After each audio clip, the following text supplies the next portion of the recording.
So hello बालकों, शुरुआत करते हैं क्वेश्चन नंबर 145 ऑफ एनएलएम से। तो क्वेश्चन नंबर 145 ऑफ एनएलएम हमें क्या कह रहा है? A block of mass 2 kg is placed rest on with respect to a plank acceleration with acceleration of 1 metre per second. मान लो ये कोई प्लैंक है और इसके ऊपर कोई ब्लॉक पड़ा हुआ है जो कि 2 kg का है। अब ये ब्लॉक जो है वो उस पे पड़ा हुआ है जिस पर एक्सेलरेटेड है, मतलब कि ये जो प्लैंक है वो एक्सेलरेटेड है कितने से? 1 मीटर पर सेकेंड स्क्वायर से, मतलब ये आगे चल रहा है। If the coefficient of friction between the plank और मास के बीच में 0.2 है तो फ्रिक्शन फोर्स एक्टिंग कितना कर रहा होगा ब्लॉक के बीच?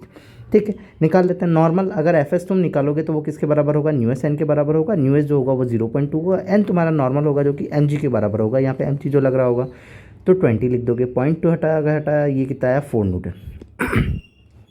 तो एक्चुअली में तुम्हें कितना न्यूटन का फोर्स चाहिए? 4 न्यूटन का फोर्स चाहिए। 4 न्यूटन का फोर्स होगा तभी ये ब्लॉक क्या होगा? जस्ट रुका रहेगा। और 5 न्यूटन का होगा तो चलना चालू करेगा, मतलब कि 4 न्यूटन तक का होना चाहिए। अब इसके ऊपर लग कितना रहा है फोर्स? फोर्स जो होगा वो इसके ऊपर लगने वाला क्या होगा? एम ए होगा।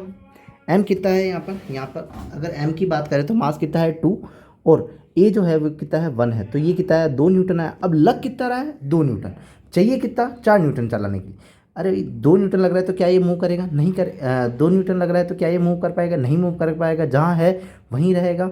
तो वहीं रहने की वजह से अब जो फ्रिक्शन फोर्स है जो इस पर लग रहा है फोर्स उसी के बराबर होगा। तो ये कितना होगा? 2 न्यूटन ही हो जाएगा। तो अपना ऑप्शन नंबर कौन सा हो जाएगा? First. So if you like then subscribe. Thank you.